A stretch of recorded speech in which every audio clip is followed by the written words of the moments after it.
Bakit po ba pagka nagkakaisa ang mga kanib sa Iglesia ni Cristo, ay galit na galit po kayo?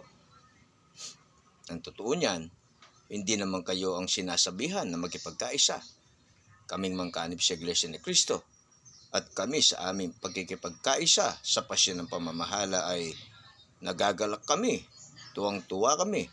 Pero bakit ikaw ay galit na galit? Ang totoo po niyan, may yung pinost kong isa tungkol sa pagkakaisa ng Iglesia ni Cristo, mayroong isang nagkomento na totoong hindi mo makain yung pagmumurang ginawa niya sa akin at sa pamamahala.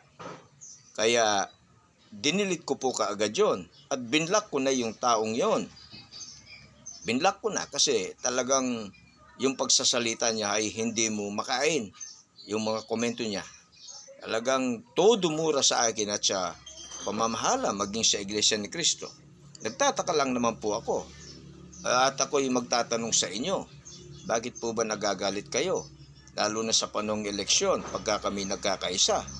Dahil po ba sa hindi magawa ng samahan ninyo o ng relihiyon ninyo ang pagkakaisa na gaya ng ginagawa ng Iglesia ni Cristo?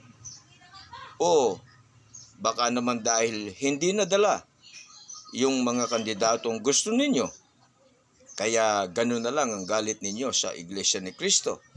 O baka naman dahil sa kami mga kaanib sa Iglesia ni Cristo, galit na galit kayo pagka naririnig ninyo ang pangalang Iglesia ni Cristo?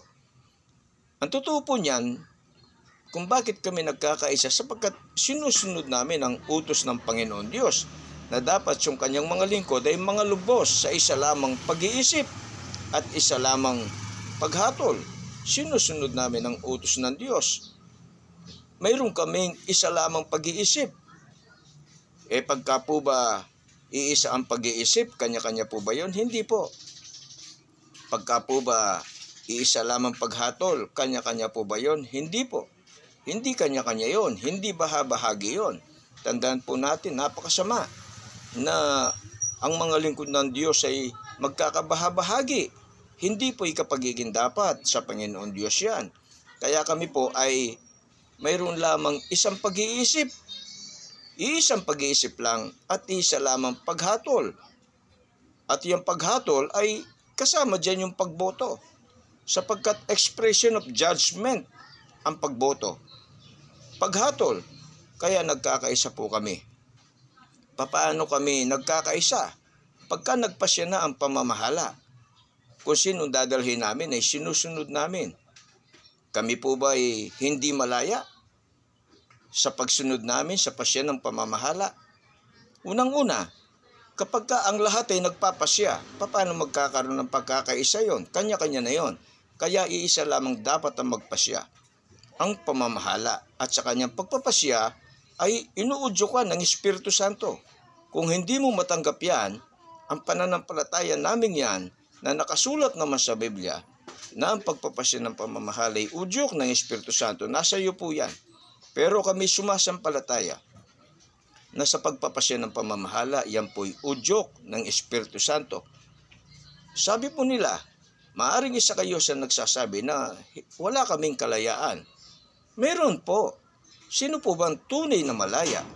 Yung mga may kalayaan sa paggawa ng mabuti o sa pagsunod sa mga kalooban ng Panginoon Diyos. Yan po ang tunay na malaya sa paggawa ng mabuti.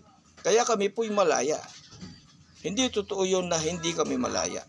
Kami po ang tunay na malaya, sapagkat malaya sa paggawa ng mabuti o pagsunod sa mga kalooban ng Panginoon Diyos.